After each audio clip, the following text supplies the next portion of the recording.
think that she's a prostitute or something like that.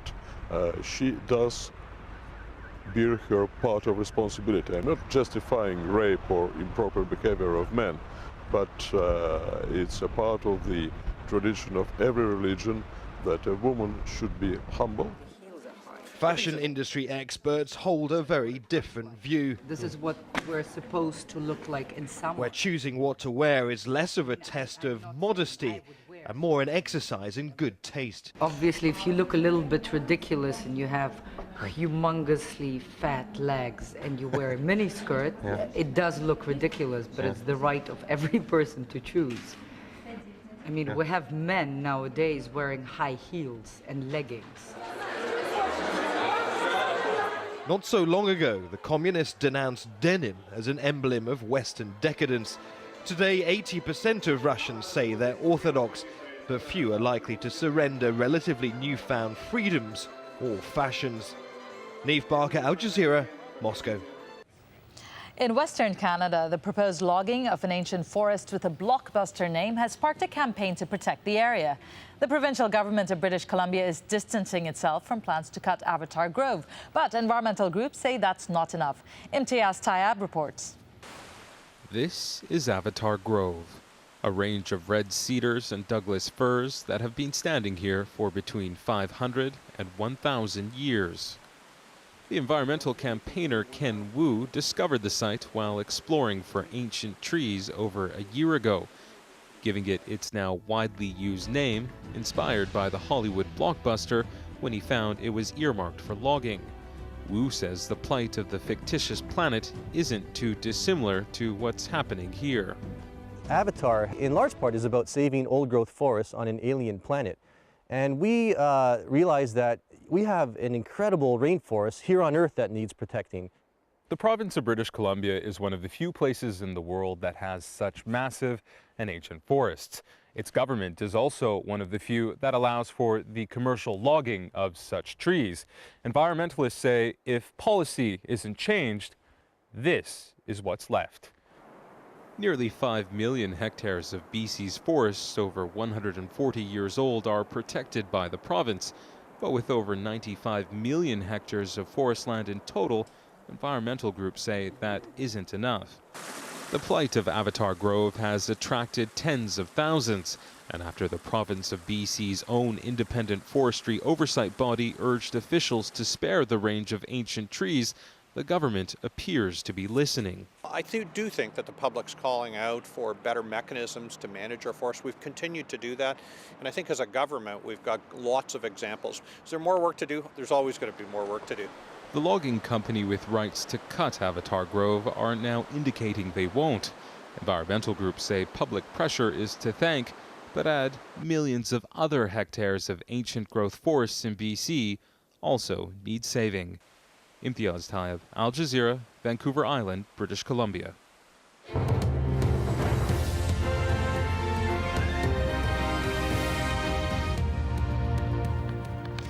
This is Al Jazeera, and these are the stories making the headlines. Libya's embattled leaders called for an international investigation into the ongoing violence in the country. Muammar Gaddafi wants the UN or African Union to lead the probe. Meanwhile, Libyan rebels claim to have taken full control of the oil port of Ras Lanuf. Some government soldiers in the strategic town have reportedly switched sides. The State Public Prosecutor Office in Egypt has received documents from the State Security Building in Nasser City in Cairo. They were seized by protesters who stormed the security office on Saturday, claiming officials were trying to shred sensitive documents. Saudi Arabia has banned all demonstrations after a series of minor protests in the oil-producing eastern province. Mainly Shia demonstrators gathered in the towns of Qatif and Hafuf on Thursday and Friday. They've been demanding the release of all prisoners being held without trial, as well as better access to jobs. The head of the African Union, Jean Ping, met the internationally recognized leader of Côte d'Ivoire, Alassane Ouattara, on Saturday. The United Nations is to reinforce its peacekeeping force there by 2,000 soldiers and 2 combat helicopters. Witnesses in Gaza say Israel launched at least 4 air raids on the Strip on Saturday. There were also reports of rockets being fired from the Gaza Strip into southern Israel. There were no casualties in the attacks. A statement from the Israeli army said the air raids were aimed at, quote, terrorist targets. Ireland's two main parties have agreed to form a coalition. The centre-right Fine Gael party and the centre-left Labour Party were the two big winners after last week's general election. The leaders of the Fine Gael, Enda Kenny, is set to be the next Prime Minister. He says he will renegotiate the terms of last year's $113 billion EU-IMF bailout. The man who accompanied revolutionary icon Ernesto Che Guevara on his famous motorcycle trip has died of natural causes at the age of 88. Abel Granada and Che Guevara journeyed across Latin America in 1952, seeing firsthand the terrible living conditions of the region's poor. The men credited the adventure with their inspiring their Marxist ideology.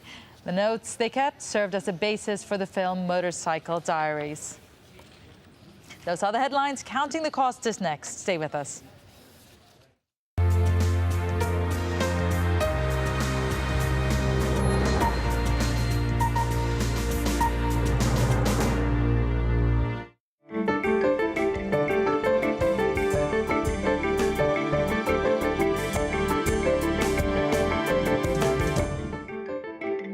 Hello, I'm Kamal Santamaria. This is Counting the Cost on Al Jazeera, our weekly look at the world of business and finance. This week, we're hopping in the car.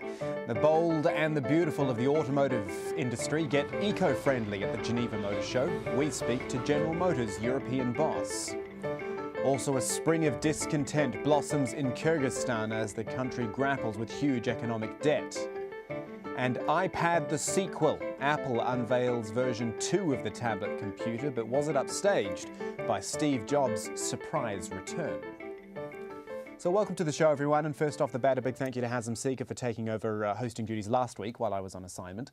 This week, we've decided to leave behind the turmoil of Libya and the wider Middle East and look at some other business news because it does carry on.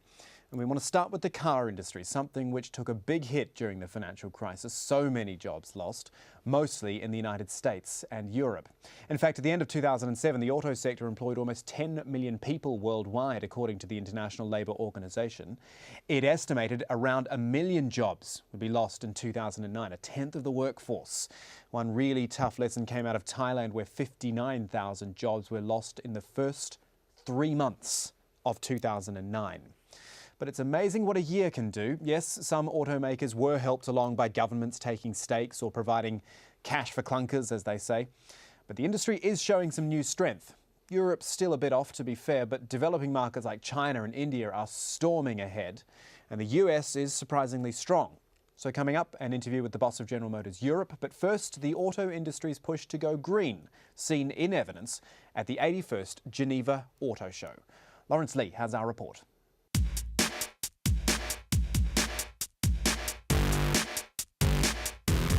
It's the jewel in the crown of Rolls-Royce's race to become green. The Phantom is its first ever fully electric vehicle. Powered by the largest car battery in the world, it uses the same technology as an electric toothbrush. Our Rolls-Royce Ghost and also our Phantom are class leading regarding emissions.